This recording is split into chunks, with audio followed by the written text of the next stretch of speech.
L'enfer, c'était hier. Depuis que l'être humain a commencé à penser, il a conceptualisé l'enfer et le paradis comme étant le devenir de l'âme après sa mort terrestre. Le paradis fut identifié au ciel et l'enfer au centre de la terre. Le bon Dieu était au ciel et le diable était en enfer. Mais ça, c'était hier. Aujourd'hui, peut-on affirmer que ceci est vrai? Non. Mais peut-on affirmer pour autant que c'est faux? Non plus. Donc c'est incertain. Inversement, peut-on affirmer que nous avons tous vécu pendant 9 mois dans le ventre de notre mère? Oui.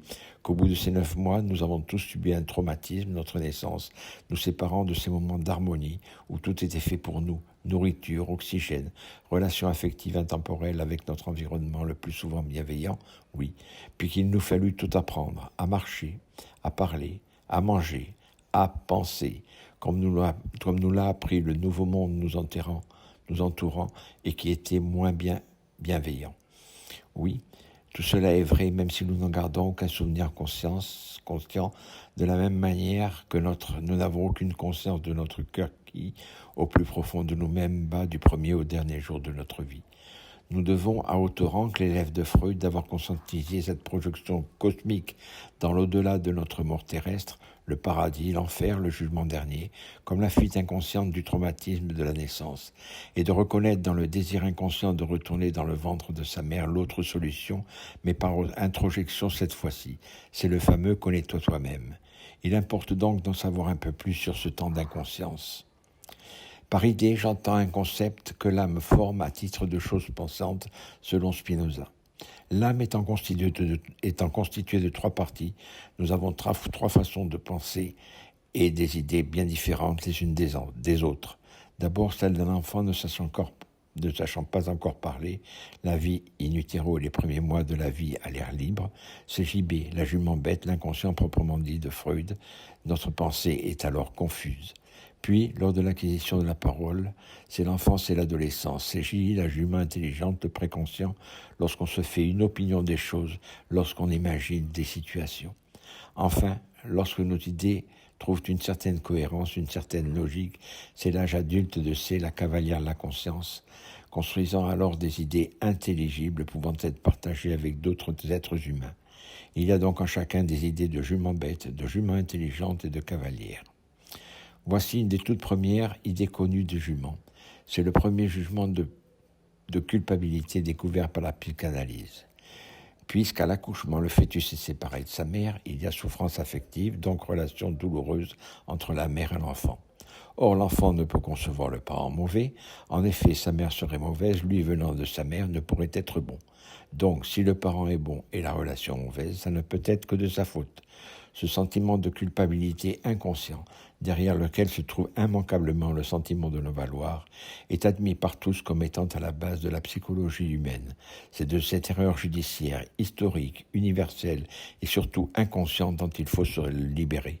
Malheureusement, ces logiques se passant dans l'écurie de J et JB, la conscience ne peut en avoir conscience, comme aurait dit Monsieur de la Palisse. C'est alors confus, flou, arbitraire.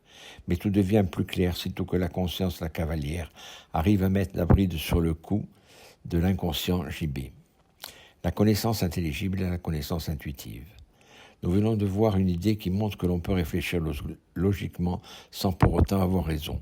En effet, le raisonnement de J est cohérent, il a une logique intrinsèque correcte, mais ne pouvant savoir que l'accouchement est le mode naturel devenu au monde de tout être humain, il en a déduit une idée fausse, puisque l'accouchement est le mode naturel devenu au monde, et non parce que l'enfant est mauvais.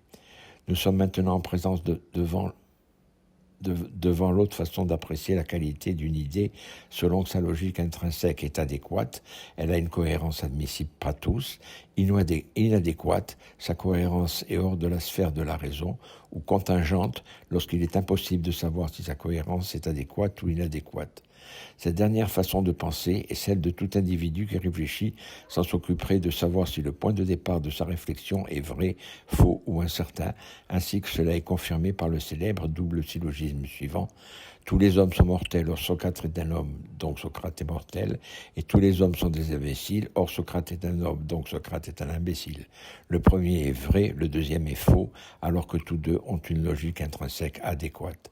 Comment appliquer ceci dans la vie de tous les jours, en comprenant l'origine intuitive du bien et du mal. Le bien et le mal. Lors d'un match de football, lorsqu'un but est marqué, pour une moitié des tribunes c'est bien et pour l'autre c'est mal.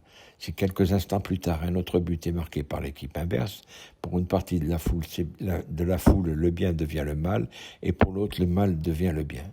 Il ne pourrait donc y avoir une conception universelle du bien et du mal telle que l'avait imposée la religion, même si à cette époque elle permit à l'être humain de se libérer de son animalité primitive.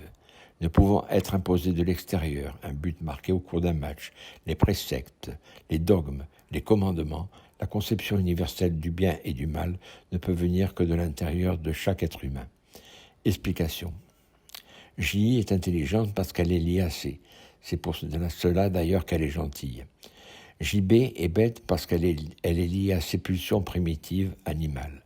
Puisqu'elle n'est pas liée à C, elle peut alors devenir méchante lorsque J.I.